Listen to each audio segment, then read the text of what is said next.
ಏಕಮೇವ ದ್ವಿತೀಯಂ. ನಮಸ್ಕಾರ ಸ್ನೇಹಿತರೆ, ನಿಮ್ಮೆಲ್ಲರಿಗೂ ಯೋಗ ಮಾಸ್ಟರ್ ಚಾನಲ್ಗೆ ಸ್ವಾಗತ ಸುಸ್ವಾಗತ. ತಾವ್ಯಾರು ನಮ್ಮ ಚಾನಲನ್ನು ಸಬ್ಸ್ಕ್ರೈಬ್ ಕೂಡಲೇ ಸಬ್ಸ್ಕ್ರೈಬ್ ಆಗಿ ಬೆಲ್ ಬಟನ್ ಒತ್ತಿ ಹಾಗೂ ನಿಮ್ಮ ಅಭಿಪ್ರಾಯ ಅನಿಸಿಕೆಗಳನ್ನು ಬರೆದು ತಿಳಿಸಿ ಹೆಚ್ಚು ನಿಮ್ಮ ಸ್ನೇಹಿತರಿಗೆ ಶೇರ್ ಮಾಡಿ. ಸ್ನೇಹಿತರೆ, ನಾವು ಕಳೆದ 5-6 ವರ್ಷಗಳಿಂದ ತಕ್ಷಶಿಲಾ ಗುರುಕುಲದ ಹೆಸರಿನಲ್ಲಿ ಅನೇಕ ವಿದ್ಯೆಗಳನ್ನು ಕಲಿಸ್ತಾ ಇದ್ದೀವಿ. ಕುಂಡಲಿನಿ ರಾಜಯೋಗ, ಕ್ರಿಯಾಯೋಗ, ತಂತ್ರ ಸಾಧನೆ, ಯಕ್ಷಿಣಿ ಸಾಧನೆ, ಅಪ್ಸರ ಸಾಧನೆ, ಸಾತ್ವಿಕ, ಇನ್ನೂ ಅನೇಕ ಸಾತ್ವಿಕ ಸಾಧನೆಗಳನ್ನು ಕಲಿಸುತ್ತಾ ಬಂದಿದ್ದೇವೆ. ಈಗ ನಿಮಗೆ ನಮ್ಮ ಬೇರೆ ಭಾಷೆಯಿಂದ ಸಬ್ಟೈಟಲ್ ನೀವು ನೋಡಬೇಕಾದ್ರೆ ನಮ್ಮ ಯೂಟ್ಯೂಬ್ನಲ್ಲಿ ಮೇಲ್ಗಡೆ ಬಲಭಾಗದಲ್ಲಿ ಶಿಶಿ ಅಂತ ಇರುತ್ತೆ. ಅದನ್ನು ಸೆಟ್ಟಿಂಗ್ ಮಾಡ್ಕೊಂಡು ನಿಮ್ಗೆ ಯಾವ ಭಾಷೆ ಬೇಕೋ ಆ ಭಾಷೆ ಆಯ್ಕೆ ಮಾಡ್ಕೊಂಡ್ರೆ ಕೆಳಗಡೆ ಸಬ್ಟೈಟಲ್ ಆಗಿ ಕೆಳಗಡೆ ಟೆಕ್ಸ್ಟ್ ಆಗಿ ಬರುತ್ತೆ. ಬೇರೆ ಭಾಷೆ, ಹಿಂದಿ, ಇಂಗ್ಲೀಷು, ಯಾವ ಭಾಷೆನೂ ಇರಲಿ, ತಮಿಳು, ತೆಲುಗು ಎಲ್ಲ ಭಾಷೆನೂ ಬರುತ್ತೆ. ಅದನ್ನು ಆಯ್ಕೆ ಮಾಡ್ಕೋಬೋದು. ಆಮೇಲೆ ನಮ್ಮ ವಿಡಿಯೋ ಕೊನೆಯಲ್ಲಿ ನಮ್ಮ ಹತ್ರ ಸಾಧನೆ ಮಾಡಿದಂಥ ಸಾಧಕರ ಅನುಭವ, ಕುಂಡಲಿನಿ ರಾಜಯೋಗ ಸಾಧನೆ ಮಾಡಿದ ಸಾಧಕರ ಅನುಭವದ ವಿಡಿಯೋಗಳನ್ನು ಲಾಸ್ಟ್ ಕೊನೆ ವಿಡಿಯೋ ನೋಡ್ತಾ ಇದ್ರಲ್ಲ, ಕೊನೆ ಎಂಡಲ್ಲಿ ಬರುತ್ತೆ. ಆಮೇಲೆ ಪ್ಲೇ ಲಿಸ್ಟಲ್ಲಿ ಕೂಡ ಇರುತ್ತೆ. ಪ್ಲೇ ಲಿಸ್ಟಲ್ಲಿ ಸಪ್ರೇಟ್ ಮಾಡಿ ಹಾಕಿದ್ದೀವಿ. ನಿಮಗೆ ಪ್ಲೇ ಲಿಸ್ಟಲ್ಲಿ ನಿಮಗೆ ಸಾಧನೆ ಮಾಡಬೇಕು ಅಂತ ಆಸಕ್ತಿ ಇದ್ರೆ, ಇಚ್ಛೆ ಇದ್ರೆ ಪ್ಲೇ ಲಿಸ್ಟಲ್ಲಿ ಹೋಗಿ ಎಲ್ಲರ ಅಭಿಪ್ರಾಯ ಅನಿಸಿಕೆಗಳನ್ನು ನೀವು ನೋಡ್ಬೋದು. ಆಮೇಲೆ ಅವ್ರದ್ದು ಫೋನ್ ನಂಬರ್ ಹಾಕಿರ್ತೀವಿ, ಅವರ ವಿಳಾಸ ಹಾಕಿರ್ತೀವಿ. ನಿಮ್ಗೆ ಆಸಕ್ತಿ ಇದ್ರೆ, ಹತ್ರದಲ್ಲಿದ್ರೆ ನೀವು ಅವ್ರನ್ನ ಭೇಟಿ ಮಾಡಿ, ಅವ್ರಿಗೆ ಫೋನ್ ಮಾಡಿ, ಅವ್ರು ಭೇಟಿ ಮಾಡಿ. ಆಮೇಲೆ ನಿಮಗೆ ನಾವು ಸಾಧನೆ ಮಾಡಬೇಕು ಅಂತ ಅನಿಸಿದ್ರೆ ನಮ್ಮ ಹತ್ರ ಬಂದು ದೀಕ್ಷೆ ತಗೊಂಡು ಸಾಧನೆಯನ್ನ ಮಾಡ್ಬೋದು. ಸ್ನೇಹಿತರೆ, ಈ ಸಾಧನೆಗೆ ಆನ್ಲೈನಲ್ಲಿ ದೀಕ್ಷೆ ಇದೆ, ಆಫ್ಲೈನ್ನಲ್ಲಿ ದೀಕ್ಷೆ ಇದೆ. ಆಫ್ಲೈನ್ನಲ್ಲಿ ಅಂದ್ರೆ ಭಾನುವಾರ ಇರುತ್ತೆ. ಆನ್ಲೈನ್ನಲ್ಲಿ ಅಂದ್ರೆ ನೀವು ಯಾವತ್ತು ಬೇಕಂದ್ರೂ ಅವತ್ತೇ ನಾವು ಆನ್ಲೈನ್ನಲ್ಲಿ ಕುಂಡಲಿನಿ ರಾಜಯೋಗ ದೀಕ್ಷೆಯನ್ನ ನೀಡ್ತೀವಿ. ಇಲ್ಲಿ 18ರಿಂದ 45 ವಯಸ್ಸಿನೊಳಗಿರುವಂತವರಿಗೆ 1 ವರ್ಷದ ಕುಂಡಲಿನಿ ರಾಜಯೋಗ ದೀಕ್ಷೆ, ಆಮೇಲೆ 45 ವರ್ಷದಿಂದ 55 ವಯಸ್ಸು ಒಳಗಿರುವಂತವರಿಗೆ 3 ವರ್ಷದ ಕುಂಡಲಿನಿ ರಾಜಯೋಗ ದೀಕ್ಷೆಯನ್ನ ನೀಡಲಾಗುತ್ತೆ. ಇದು ನಮ್ಮ ಪ್ರಾಚೀನ ಗುರುಕುಲದಲ್ಲಿ ಬ್ರಹ್ಮವಿದ್ಯೆಯನ್ನ ಪ್ರಾಥಮಿಕವಾಗಿ ಮಾನ್ಯತೆ ಕೊಡ್ತಾ ಇದ್ರು. ಅದನ್ನು ಕಲಿಯೋದಕ್ಕೆ 10-12 ವರ್ಷ ಹಿಡಿತಾ ಇತ್ತು ಮೊದಲು. ಆದ್ರೆ ನಾವು ಅದನ್ನ ಶಾರ್ಟ್ ಮಾಡಿ ಕೇವಲ 1 ವರ್ಷ ಮತ್ತು 3 ವರ್ಷಕ್ಕೆ ಈ ಬ್ರಹ್ಮವಿದ್ಯೆಯನ್ನ ಮಾಡಿದ್ದೇವೆ. ಅಂದ್ರೆ ನಮ್ಮ ಪ್ರಾಚೀನ ಕುಂಡಲಿನಿ ಯೋಗದ ತಂತ್ರ, ಈ ತಂತ್ರವನ್ನು ಬಳಸಿಕೊಂಡು 1 ವರ್ಷದಲ್ಲಿ 3 ವರ್ಷದಲ್ಲಿ ನಿಮಗೆ ಆ ಬ್ರಹ್ಮಜ್ಞಾನದ ಒಂದು ಅರಿವನ್ನ ನಾವು ಮೂಡಿಸುವ ಪ್ರಯತ್ನವನ್ನ ಮಾಡ್ತಾ ಇದ್ದೇವೆ. ಆಮೇಲೆ ನಮ್ದು yogaMaster.in ಅಂತ ವೆಬ್ಸೈಟ್ ಇದೆ. ಅದರಲ್ಲಿ ಕೂಡ ಬಲಗಡೆ ಮೇಲ್ಗಡೆ ಹೋದ್ರೆ ಕನ್ನಡ, ಹಿಂದಿ, ಇಂಗ್ಲಿಷ್ 3 ಭಾಷೆಯಲ್ಲಿ ನೀವು ಭಾಷೆ ಆಯ್ಕೆ ಮಾಡ್ಕೊಂಡು 3 ಭಾಷೆಯಲ್ಲಿ ಕೂಡ ನಮ್ಮ ವೆಬ್ಸೈಟ್ ಅನ್ನ ನೋಡ್ಬೋದಾಗಿರುತ್ತೆ. ಆಮೇಲೆ ನಮ್ಮ ಯೂಟ್ಯೂಬ್ ಅಲ್ಲಿ ಬಯೋ ಲಿಂಕ್ ಅಂತ ಇರುತ್ತೆ, ಯೂಟ್ಯೂಬ್ 3 ಅಂತ ಇರುತ್ತೆ ಮೇಲ್ಗಡೆ. ಅದನ್ನ ಕ್ಲಿಕ್ ಮಾಡಿದಾಗ ನಿಮಗೆ ನಮ್ಮ ತಕ್ಷಶಿಲಾ ಗುರುಕುಲ ಅಂತಂದು ಹೊಸ ಚಾನಲ್ ಕನ್ನಡದಲ್ಲಿ ಮಾಡಿದ್ದೇವೆ, ಅದಕ್ಕೂ ಸಬ್ಸ್ಕ್ರೈಬ್ ಆಗಿ. ಆಮೇಲೆ ತಕ್ಷಶಿಲಾ ಗುರುಕುಲ ಇಂಗ್ಲೀಷು, ತಕ್ಷಶಿಲಾ ಗುರುಕುಲ ಹಿಂದಿ ಅಂತಂದು ಹಿಂದಿ ಚಾನಲ್ ಮಾಡಿದ್ದೇವೆ, ಇಂಗ್ಲೀಷ್ ಚಾನಲ್ ಮಾಡ್ತೇವೆ. ಅದನ್ನು ಕೂಡ ಸಬ್ಸ್ಕ್ರೈಬ್ ಮಾಡಿ, ಅದನ್ನು ಕೂಡ ವಾಚ್ ಮಾಡಬೇಕು ಅಂತ ತಮ್ಮ ಹತ್ರ ಮನವಿ ಮಾಡ್ಕೊಂತ ಇದ್ದೀವಿ. ನಮಸ್ಕಾರ ಸ್ನೇಹಿತರೆ, ಇವತ್ತಿನ ಒಂದು ವಿಷಯ ಪತಂಜಲಿ ಮಹರ್ಷಿಗಳು. ಪತಂಜಲಿ ಮಹರ್ಷಿಗಳು ಜಗತ್ತಿಗೆ ಅಷ್ಟಾಂಗ ಯೋಗವನ್ನ ಕೊಟ್ಟು ಹೋಗಿದ್ದಾರೆ. ಅಷ್ಟೇ ಅಲ್ಲ, ಅವರು ಏನನ್ನ ನಮಗೆ ಕೊಟ್ಟಿದ್ದಾರೆ. ಇವರು ಕ್ರಿಸ್ತಪೂರ್ವದಲ್ಲಿ ಇದ್ದಿದ್ದು. ನೋಡಿ, ಯೋಗೇನ ಚಿತ್ತಸ್ಯ ಪದೇನ ವಾಚಾಂ ಮಲಂ ಶರೀರಸ್ಯ ತು ವೈದ್ಯಕೇನ ಯೋಪಾಕಾರೋತ್ತಂ ಪ್ರವರಂ ಮುನೀನಾಂ ಪತಂಜಲಿಂ ಪ್ರಾಂಜಲಿ ರಾನತೋಷ್ಮಿ. ಅಂದ್ರೆ ಪತಂಜಲಿ ಮಹರ್ಷಿಗಳು ಪತಂಜಲಿ ಯೋಗ ಸೂತ್ರವನ್ನ ಕೊಟ್ಟರು. ಅಷ್ಟೇ ಅಲ್ಲದೆ ವ್ಯಾಕರಣ ಭಾಷೆ ಪಾಣಿನಿ ಅಷ್ಟಾಧ್ಯಾಯ ಇದೆಲ್ಲ, ಅದಕ್ಕೆ ವ್ಯಾಕರಣ ಭಾಷೆಯನ್ನು ಕೊಟ್ಟರು. ಆಮೇಲೆ ವೈದಿಕೀಯ ಗ್ರಂಥ ಅದನ್ನು ಕೂಡ ಕೊಟ್ಟರು. 3 ಪತಂಜಲಿ ಮಹರ್ಷಿಗಳು ಕೊಟ್ಟು ಹೋಗಿದ್ದಾರೆ. ಈ ಗ್ರಂಥದ ಮೂಲಕ ಶರೀರದ ಕೊಳೆಯನ್ನ ಹೋಗಲಾಡಿಸುವ ಮುನಿ ಶ್ರೇಷ್ಠ ಪತಂಜಲಿಯನ್ನ ನಮಸ್ಕರಿಸುತ್ತೇನೆ ಅಂತಂದು. ಅಂದ್ರೆ ಯೋಗ ಸೂತ್ರ ಗ್ರಂಥದಿಂದ ಮನಸ್ಸಿನ ಕೊಳೆ, ವ್ಯಾಕರಣದ ಮೂಲಕ ವಾಕಿನ ಕೊಲೆ, ಆಮೇಲೆ ವೈದಿಕ ಗ್ರಂಥದ ಮೂಲಕ ಶರೀರದ ಕೊಳೆಯನ್ನ ಹೋಗಲಾಡಿಸಿರುವ ಮುನಿ ಶ್ರೇಷ್ಠ ಪತಂಜಲಿಯನ್ನ ನಮಸ್ಕರಿಸುತ್ತೇನೆ ಅಂತಂದು ಇದರ ಅರ್ಥ. ಇವರು ಕ್ರಿಸ್ತ ಶಕ 300ಕ್ಕಿಂತ ಈಚಿನದಲ್ಲ ಎಂದ ಮೇಲೆ ಈ ಗ್ರಂಥದ ರಚನಾ ಕಾಲ ಕ್ರಿಸ್ತ ಪೂರ್ವ 200ರಿಂದ ಕ್ರಿಸ್ತ ಶಕ 300ರೊಳಗೆ ಅಂತಂದು ಹೇಳುವಂಥದ್ದು.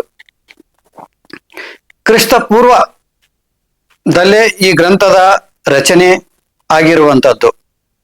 ಅಂದ್ರೆ ಪತಂಜಲಿ ಮಹರ್ಷಿಗಳು 3 ಗ್ರಂಥಗಳನ್ನ ಅವರು ನಮಗೆ ಕೊಟ್ಟು ಹೋಗಿದ್ದಾರೆ. ಒಂದು ಶರೀರ ಶುದ್ಧೀಕರಣಕ್ಕೆ ಈ ಆಯುರ್ವೇದ, ಈ ರೋಗ ರುಜಿ ಅಂದ್ರೆ ಆಯುರ್ವೇದ ಕೊಟ್ಟೋಗಿದ್ದಾರೆ. ಆಮೇಲೆ ವಾಕ್ ಶುದ್ಧಿ ಆಗುವುದಕ್ಕೆ ವ್ಯಾಕರಣ ಗ್ರಂಥ ಕೊಟ್ಟೋಗಿದ್ದಾರೆ. ಈ ಜೀವಾತ್ಮ ಪರಮಾತ್ಮನಲ್ಲಿ ಐಕ್ಯ ಆಗುವುದಕ್ಕೆ ಅಷ್ಟಾಂಗ ಯೋಗ, ಯೋಗ ಸೂತ್ರವನ್ನ ಪತಂಜಲಿ ಮಹರ್ಷಿಗಳು ಕೊಟ್ಟೋಗಿದ್ದಾರೆ. ಇವತ್ತು ಯೋಗ ಅಂದ ತಕ್ಷಣ ತುಂಬಾ ಜನಕ್ಕೆ ಬಾಬಾ ರಾಮದೇವ್ ಅವರ ಯೋಗ ನೆನಪಾಗುತ್ತೆ ಎಲ್ಲರಿಗೂ. ಯೋಗ ಅಂದ್ರೆ ಬಾಬಾ ರಾಮದೇವ್ ಅವರು ಕಲಿಸ್ತಾ ಇದ್ರಲ್ಲ ಅದೇ ಯೋಗನ ಅಂತ ಕೇಳ್ತಾರೆ. ಅಂದ್ರೆ ಅದು ಅಷ್ಟು ಹೆಸರು ಪಡ್ಕೊಂಡ್ಬಿಟ್ಟಿದೆ. ಇಲ್ಲಿ ಏನಾಗಿದೆ ಅಂದ್ರೆ ಪತಂಜಲಿ ಮಹರ್ಷಿ ಹೇಳಿರುವಂತದ್ದು ಜನನ ಮರಣಗಳಿಂದ ಬಿಡುಗಡೆ ಆಗುವಂತಹ ಅಮೃತವನ್ನ, ಅಂತಹ ಮಹಾಯೋಗವನ್ನ ಸೂತ್ರ ರೂಪದಲ್ಲಿ ಕೊಟ್ಟು ಹೋಗಿದ್ದಾರೆ ಅವರು. ಇಲ್ಲಿ ಈ ಪತಂಜಲಿ ಯೋಗ ಸೂತ್ರವನ್ನ 4 ಭಾಗಗಳಾಗಿ ವಿಂಗಡಿಸ್ತಾರೆ. ಮೊದಲನೇದು ಸಮಾಧಿ ಪಾದ ಅಂತಂದು, ಎರಡನೇದು ಸಾಧನಾ ಪಾದ ಅಂತಂದು, ಮೂರನೇದು ಕೈವಲ್ಯ ಪಾದ ಅಂತಂದು, ಮೂರನೇದು ವಿಭೂತಿ ಪಾದ ಅಂತಂದು, ನಾಲ್ಕನೇದು ಕೈವಲ್ಯ ಪಾದ ಅಂತಂದು. ಮೊದಲನೇದು ಸಮಾಧಿ ಪಾದ, ಜನನ ಮರಣಗಳಿಂದ ಬಿಡುಗಡೆ ಆಗುವಂಥದ್ದು ಸಮಾಧಿ ಸ್ಥಿತಿ, ನಿರ್ವಿಕಲ್ಪ ಸ್ಥಿತಿ, ಸವಿಕಲ್ಪ ಸಮಾಧಿ, ನಿರ್ವಿಕಲ್ಪ ಸಮಾಧಿ. ಅದರ ವರ್ಣನೆ ಮಾಡಿ ಆಮೇಲೆ ಆ ಸಮಾಧಿಗೆ ಹೋಗೋದಕ್ಕೆ ಯಾವ ರೀತಿ ಸಾಧನೆ ಮಾಡಬೇಕು ಅಂತ ಸಾಧನೆ ಪಾದವನ್ನು ಹೇಳಿದ್ರು. ಆಮೇಲೆ ಅವರು ವಿಭೂತಿ ಪಾದವನ್ನ ಹೇಳಿದ್ರು.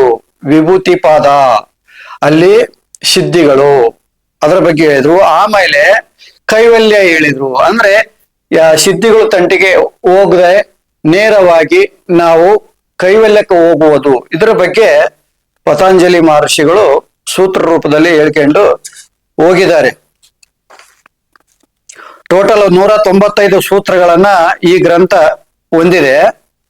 ಅದರಲ್ಲಿ ಸಮಾಧಿ ಪಾದದಲ್ಲಿ 51 ಸೂತ್ರಗಳಿದ್ದಾವೆ, ಸಾಧನ ಪಾದದಲ್ಲಿ 55 ಸೂತ್ರಗಳಿದ್ದಾವೆ, ವಿಭೂತಿ ಪಾದದಲ್ಲಿ 55 ಸೂತ್ರಗಳಿದ್ದಾವೆ ಮತ್ತು ಕೈವಲ್ಯ ಪಾದದಲ್ಲಿ 34 ಸೂತ್ರಗಳಿದ್ದಾವೆ. ಟೋಟಲ್ 195 ಸೂತ್ರಗಳನ್ನ ಒಳಗೊಂಡಿದೆ. ಇದು ಅತ್ಯಂತ ಪ್ರಾಚೀನ ಗ್ರಂಥ.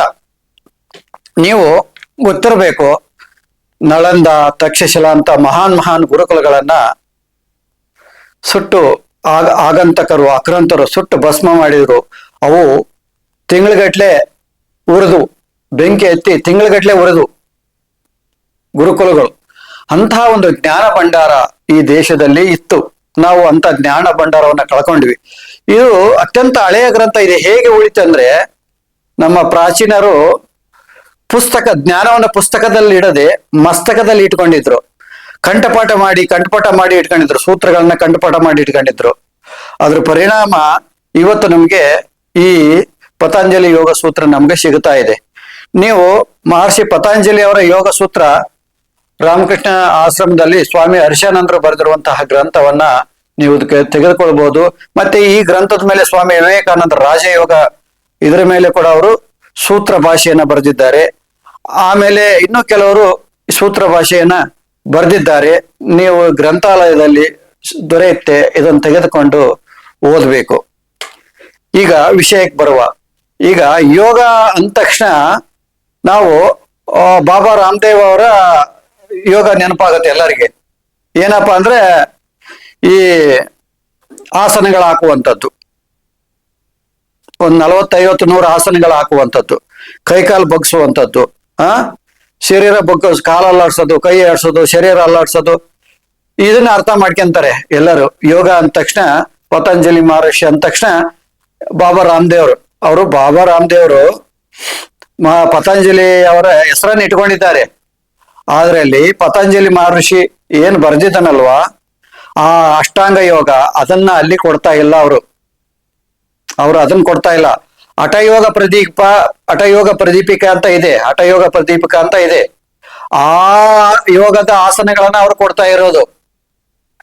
ಪತಂಜಲಿ ಹೇಳಿರುವಂತ ಯೋಗ, ಬಾಬಾ ರಾಮದೇವ್ ಕೊಡ್ತಿರುವಂತ ಯೋಗಕ್ಕೂ ಒಂದಕ್ಕೂ ಸಂಬಂಧ ಇಲ್ಲ. ಅವ್ರು ಇಟ್ಕೊಂಡಂತ ಹೆಸರಿಗೂ ಅವರು ಕೊಡುವಂತ ಯೋಗಕ್ಕೂ ಕೂಡ ಒಂದಕ್ಕೊಂದು ಸಂಬಂಧ ಇಲ್ಲ. ಇದನ್ನ ಸ್ಪಷ್ಟವಾಗಿ ನೀವು ತಿಳ್ಕೋಬೇಕು. ಅವರು ಯೋಗಾಸನಗಳನ್ನ ಕಲಿಸ್ತಾ ಇದ್ದಾರೆ, ಆಸನಗಳನ್ನ ಕಲಿಸ್ತಾ ಇದ್ದಾರೆ. ಕೆಲವು ಆಯುರ್ವೇದಿಕ್ ಗಿಡಮೂಲಿಕೆಗಳು, ಕೆಲವು ಆಯುರ್ವೇದಿಕ್ ಸಂಶೋಧನೆ ಮಾಡ್ತಾ ಇದ್ದಾರೆ. ಆದರೆ ಪತಂಜಲಿ ಮಹರ್ಷಿಗಳು ಸೂತ್ರ ಭಾಷ್ಯಗಳು, ಯೋಗ ಸೂತ್ರ, ಮಹರ್ಷಿ ಪತಂಜಲಿ ಅವರ ಒಂದು ಯೋಗ ಸೂತ್ರ, ಆಮೇಲೆ ಪಾಣಿನಿ ಅಷ್ಟಾಧ್ಯಾಯಕ್ಕೆ ಅವರ ವ್ಯಾಖ್ಯಾನ ಬರೆದಿದ್ದಾರೆ. ಆಮೇಲೆ ಆಯುರ್ವೇದ ಗ್ರಂಥವನ್ನು ಕೂಡ ಅವರು ಬರೆದಿದ್ದಾರೆ. ಪತಂಜಲಿ ಯೋಗ ಸೂತ್ರಕ್ಕೂ ಬಾಬಾ ರಾಮದೇವ್ ಅವರ ಯೋಗಕ್ಕೂ ಯಾವುದೇ ರೀತಿ ಸಂಬಂಧ ಇಲ್ಲ. ಅಜಗಜಾಂತರ ವ್ಯತ್ಯಾಸ ಇದೆ, ಭೂಮಿ ಆಕಾಶದಷ್ಟು ವ್ಯತ್ಯಾಸ ಇದೆ. ಇದನ್ನ ಸಾಧಕರು ತಿಳ್ಕೋಬೇಕು. ಇಲ್ಲಿ ಯೋಗ ಅಂದ್ರೆ ಪತಂಜಲಿ ಮಹರ್ಷಿಗಳು ಏನ್ ಹೇಳಿದ್ರು, ಯೋಗ ಅಂದ್ರೆ ಅನುಶಾಸನ. ಅವ್ರು ಫಸ್ಟ್ ಪತಂಜಲಿ ಯೋಗದಲ್ಲಿ ಬರುವಂತದ್ದು ಅನುಶಾಸನ. ಏನು ಅನುಶಾಸನ? ನೀವು ಯೋಗಕ್ಕೆ ಬಂದ ತಕ್ಷಣ ಏನದು ಯೋಗ? ಜೀವಾತ್ಮ ಮತ್ತು ಪರಮಾತ್ಮನನ್ನ ಕೂಡಿಸುವಂತಹ ಈ ಮಹಾಯಜ್ಞ, ಇದಕ್ಕೆ ಯೋಗ ಅಂತ ಕರೆದಿದ್ದು. ಜೀವಾತ್ಮವನ್ನ ಮತ್ತು ಪರಮಾತ್ಮನನ್ನ ಕೂಡಿಸುವಂತಹ ಒಂದು ಮಾರ್ಗ ಇದು. ಅದಕ್ಕೆ ಯಮ, ನಿಯಮ, ಆಸನ, ಪ್ರಾಣಾಯಾಮ, ಪ್ರತ್ಯಾಹಾರ, ಧಾರಣ, ಧ್ಯಾನ, ಸಮಾಧಿ ಅಂತ ಹೇಳಿದ್ರು. ಧಾರಣ, ಧ್ಯಾನ, ಸಮಾಧಿ ಇದು ಮೂರು ಸೇರಿ ಒಂದು ಒಳಗಡೆ ಆಗುವಂತದ್ದು. ಯಮ, ನಿಯಮ, ಆಸನ, ಪ್ರಾಣಾಯಾಮ, ಪ್ರತ್ಯಾಹಾರಗಳು ಹೊರಗಡೆ ಮಾಡುವಂತವು. ಅದು ಯಮದಲ್ಲಿ ಮತ್ತು ನಿಯಮದಲ್ಲಿ ಎರಡು ಇದೆ.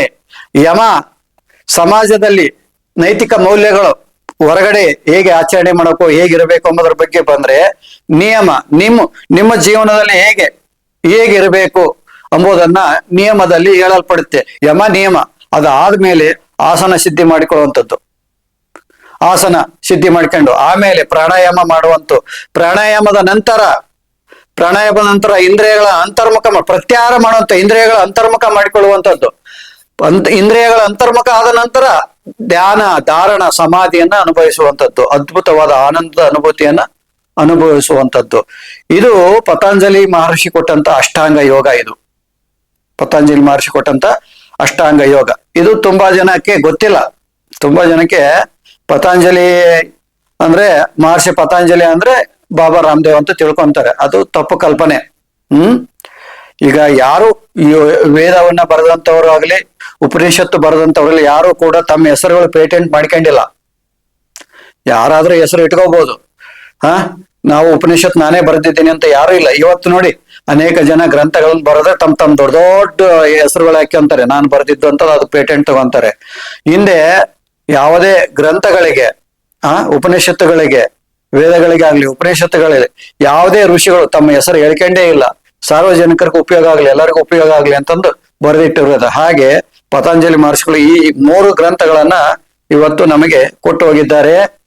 ಇವು ಈ ಮಸ್ತಕದಿಂದ, ಸಾಧಕರ ಮಸ್ತಕದಿಂದ ಅವು ಸೂತ್ರಗಳು ಹಾಗೆ ಉಳಿದು ಅವುಗಳನ್ನ ಗ್ರಂಥಗಳನ್ನ ಪ್ರಿಂಟ್ ಹಾಕ್ಸಿ ಇಟ್ಟಿದ್ದಾರೆ. ಇದನ್ನ ನೀವೆಲ್ಲ ಓದಬೇಕು. ಈ ಮಹರ್ಷಿ ಪತಂಜಲಿ ಯೋಗದಲ್ಲಿ ಮೊದಲು ಹೇಳೋದೇನಂದ್ರೆ ಅನುಶಾಸನ ಅಂತ ಹೇಳ್ತಾರೆ. ಏನಿದು ಅನುಶಾಸನ ಅಂದ್ರೆ, ನೀವು ಹೇಗೆ ಬದುಕ್ಬಿಟ್ಟಿರ್ತೀರ, ನೀವು ಜೀವನ ಹೇಗೋಗೋ ಮಾಡಿರ್ತೀರ ಒಡಿದಳಿಯಿಂದ. ಯಾವಾಗ ನೀವು ಈ ಸಾಧನೆಗೆ ಬಂದ್ರೆ, ಸಾಧನೆ ಮಾಡಬೇಕು ಅಂತ ಬಂದ್ರೆ, ಅಲ್ಲಿ ಒಂದು ಅನುಶಾಸನ ಇರುತ್ತೆ. ಅಲ್ಲಿ ಕಟ್ಟುನಿಟ್ಟಿನ ನಿಯಮಗಳು ಇರ್ತವೆ. ಹೀಗೆ ಇರಬೇಕು ಎಂಬ ನಿಯಮಗಳು ಇರ್ತವೆ. ಅವುಗಳನ್ನ ಸರಿಯಾಗಿ ಪಾಲಿಸ್ಬೇಕಾಗತ್ತೆ. ಉದಾಹರಣೆ ಹೇಳ್ಬೇಕಂದ್ರೆ, ಪ್ರತಿನಿತ್ಯ ಬೆಳಗ್ಗೆ ಬ್ರಾಹ್ಮಿ ಮುಹೂರ್ತದಲ್ಲಿ ಎದ್ದೇಳಬೇಕಾಗತ್ತೆ. ಪ್ರತಿನಿತ್ಯ ಸಾಧಕನಾದವನು ಪ್ರತಿನಿತ್ಯ ಬೆಳಗ್ಗೆ ಬ್ರಾಹ್ಮಿ ಮುಹೂರ್ತದಲ್ಲಿ ಎದ್ದೇಳಬೇಕು. ಪ್ರಾಣಾಯಾಮ ಮಾಡಬೇಕು. ಆಮೇಲೆ ಯೋಗಾಸನಗಳನ್ನ ಮಾಡಬೇಕು. ಪ್ರಾಣಾಯಾಮ ಮಾಡಿ ಯೋಗಾಸನಗಳನ್ನ ಮಾಡಬೇಕು. ಆಮೇಲೆ ಬೆಳಗ್ಗೆ ನೀರು ಕುಡಿಬೇಕು. ಖಾಲಿ ಹೊಟ್ಟೆಲೆ ನೀರು ಕುಡಿಬೇಕು. ಆಮೇಲೆ ಕೆಲವರು ತಾಮ್ರದ ಗಿಂಡಿಯಿಂದ ರಾತ್ರಿ ಎಲ್ಲ ಇಟ್ಟು ಬೆಳಗ್ಗೆ ಕುಡಿತಾರೆ. ಆ ತರನು ಮಾಡ್ಬೋದು, ಅಥವಾ ಬೆಳಗ್ಗೆ ನೀರು ಕುಡಿಬೋದು. ಆಮೇಲೆ ಬೆಳಗ್ಗೆ ಸ್ನಾನಾದಿಗಳನ್ನು ಮುಗಿಸಿಕೊಂಡು ದೇವರ ಪೂಜೆಯನ್ನ ಮಾಡಿಕೊಂಡು ಬೆಳಗ್ಗೆ ಚೆನ್ನಾಗಿ ಊಟ ಮಾಡಬೇಕು. ಬೆಳಗ್ಗೆ ಹೊಟ್ಟೆ ತುಂಬ ಚೆನ್ನಾಗಿ ಊಟ ಮಾಡಬೇಕು. ಆಮೇಲೆ ಮಧ್ಯಾಹ್ನ ಬೆಳಗಿನ ಊಟದಲ್ಲಿ ಅರ್ಧದಷ್ಟು ಊಟ ಮಾಡಬೇಕು. ಆಮೇಲೆ ಸಂಜೆ ಮಧ್ಯಾಹ್ನದ ಊಟದಲ್ಲಿ ಅರ್ಧ% ಊಟ ಮಾಡಬೇಕು ರಾತ್ರಿ. ಆಮೇಲೆ ವಾಕಿಂಗ್, ಊಟ ಆದ್ಮೇಲೆ ವಾಕಿಂಗ್ ಮಾಡಬೇಕು, ಗಾಳಿ ಸೇವನೆ ಮಾಡಬೇಕು, ವಾಕಿಂಗ್ ಮಾಡಬೇಕು. ಇದೆಲ್ಲ ಅನುಶಾಸನವನ್ನ ಪಾಲಿಸ್ಬೇಕಾಗುತ್ತೆ. ಅದಕ್ಕೆ ಮೊದಲೇ ಈ ಯೋಗ ಸೂತ್ರದಲ್ಲಿ ಅನುಶಾಸನ ಅಂತ ಹೇಳಿದೆ, ಹೀಗೆ ಇರಬೇಕು ಅಂತ ಹೇಳಿದೆ. ಈ ಯೋಗಾಸನ ಮತ್ತು ಪ್ರಾಣಾಯಾಮಗಳನ್ನ ಮಾಡುವುದರ ಮೂಲಕ ಈ ಬುದ್ಧಿಯನ್ನ, ಈ ಮನಸ್ಸನ್ನ ಶುದ್ಧವಾಗಿ ಇಟ್ಕೋಬೇಕು, ಲವಲವಿಕೆಯಲ್ಲಿ ಇಟ್ಕೋಬೇಕು. ಈ ವ್ಯಾಯಾಮ ಮಾಡೋದ್ರ ಮೂಲಕ ಈ ಒಂದು ಶರೀರಕ್ಕೆ ಯಾವುದೇ ರೀತಿ ರೋಗ ರುಜಿಗಳು ಆವರಿಸದಂತೆ ನೋಡ್ಕೋಬೇಕು. ಒಂದು ವೇಳೆ ರೋಗ ರುಜಿಗಳು ಬಂದ್ರೆ ಆಯುರ್ವೇದ ಪಾಲನೆ ಮಾಡಿ, ರೋಗ ರುಜಿಗಳು ಬರೋಕಿನ ಮೊದಲೇ ನೀವು ಆಯುರ್ವೇದವನ್ನ ಪಾಲಿಸಬೇಕು. ಅಂದ್ರೆ ಆಯುರ್ವೇದ ನಿಯಮಗಳನ್ನ ಪಾಲಿಸಬೇಕು. ಈಗ ಬೆಳಗ್ಗೆ ನೆಲ್ಲಿಕಾಯಿ ಜ್ಯೂಸ್ ಕುಡಿಯುವಂಥದ್ದು, ಬೆಳಗ್ಗೆ ಖಾಲಿ ಹೊಟ್ಟೆಯಲ್ಲಿ ನೆಲ್ಲಿಕಾಯಿ ಜ್ಯೂಸ್ ಕುಡಿಯುವಂಥದ್ದು, ಅಥವಾ ಸಂಜೆ ರಾತ್ರಿ ಬಿಸಿ ನೀರನ್ನ ಕಾಯಿಸ್ಬಿಟ್ಟು ರಾತ್ರಿ ಊಟ ಆದ್ಮೇಲೆ 1 ಗಂಟೆ ಆದ್ಮೇಲೆ ಬಿಸಿ ನೀರು ಕುಡಿದು ಮಲಗುವಂಥದ್ದು, ಅಥವಾ ಬೆಳಗ್ಗೆ ನಿಂಬೆ ಹಣ್ಣನ್ನ ಹಿಂಡಿ, ಅರ್ಧ ನಿಂಬೆ ಹಣ್ಣು ಹಿಂಡಿ 1 ಗ್ಲಾಸಿಗೆ ಬಿಸಿ ಮಾಡಿಕೊಂಡು ಕುಡಿಯುವಂಥದ್ದು.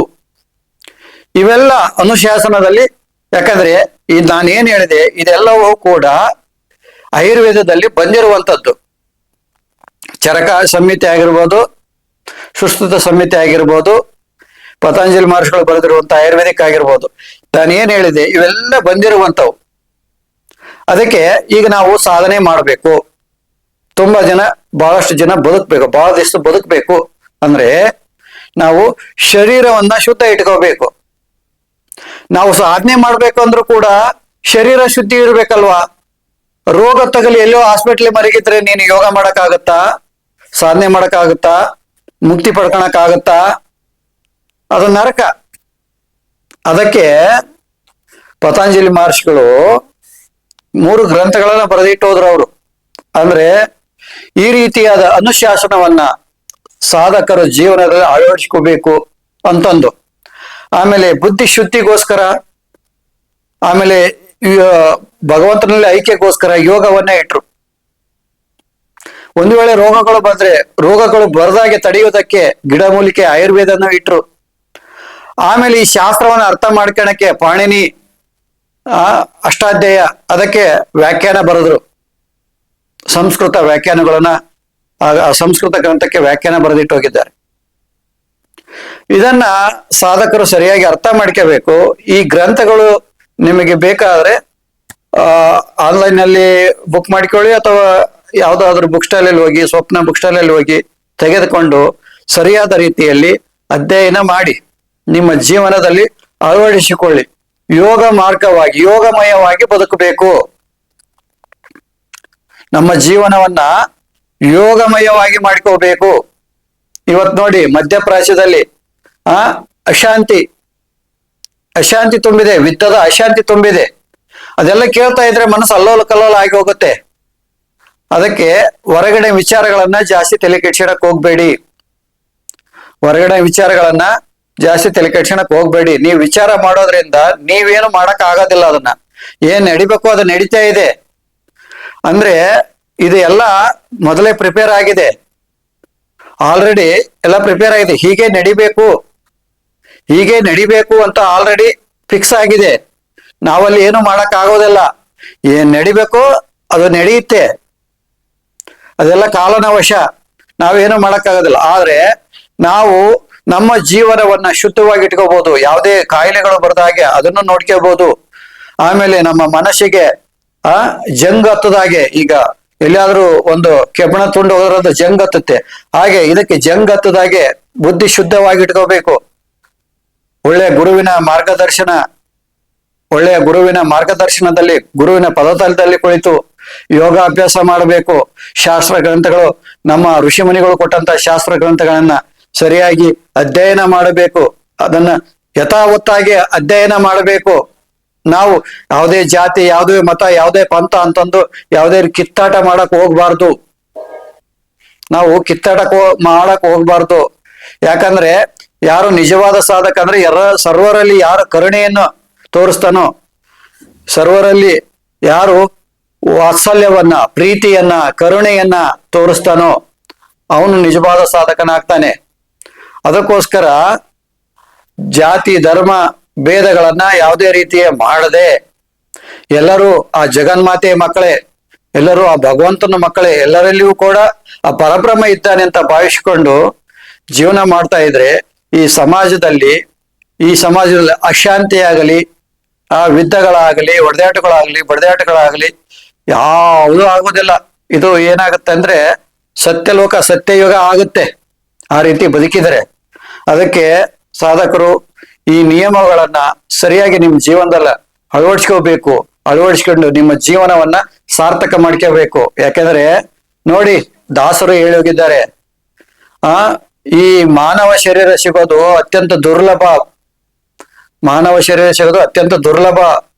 ಅದಕ್ಕೆ ಇದನ್ನ ಹಾಳು ಮಾಡ್ಕೋಬೇಡ್ರಿ, ಉತ್ಸಪಗಳಿರ ಅಂತಂದು ಸಾರಿ ಹೇಳುವಂಥದ್ದು.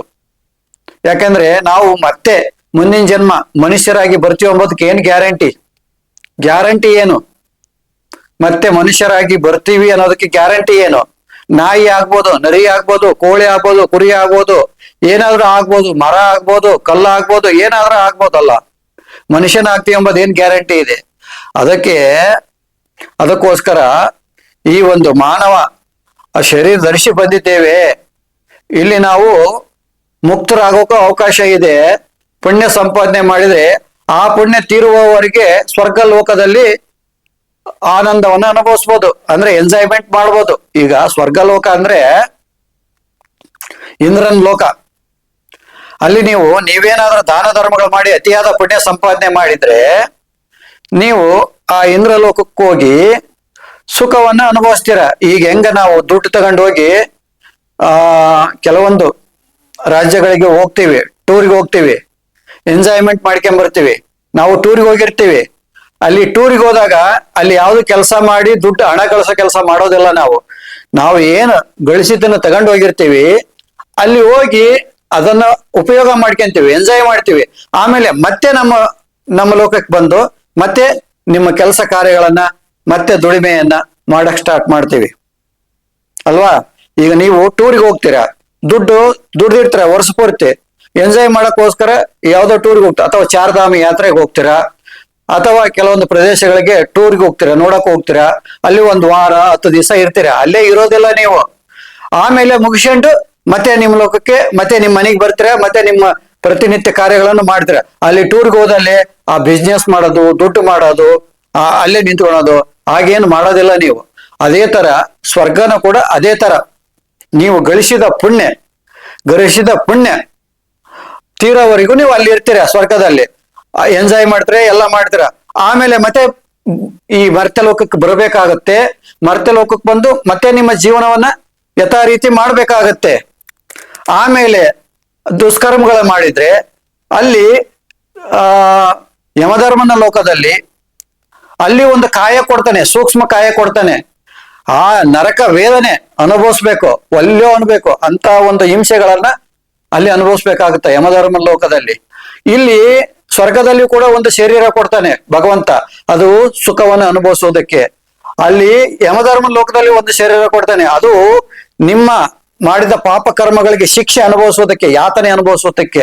ಅಲ್ಲಿ ಒಂದು ಶರೀರ ಸಿಗುತ್ತೆ, ಇಲ್ಲಿ ಒಂದು ಶರೀರ ಸಿಗುತ್ತೆ. ಆಮೇಲೆ ಮತ್ತೆ ಭೂಮಿ ಕಳಿಸಿದಾಗ ಇಲ್ಲಿ ಒಂದು ಶರೀರ ಸಿಗುತ್ತೆ.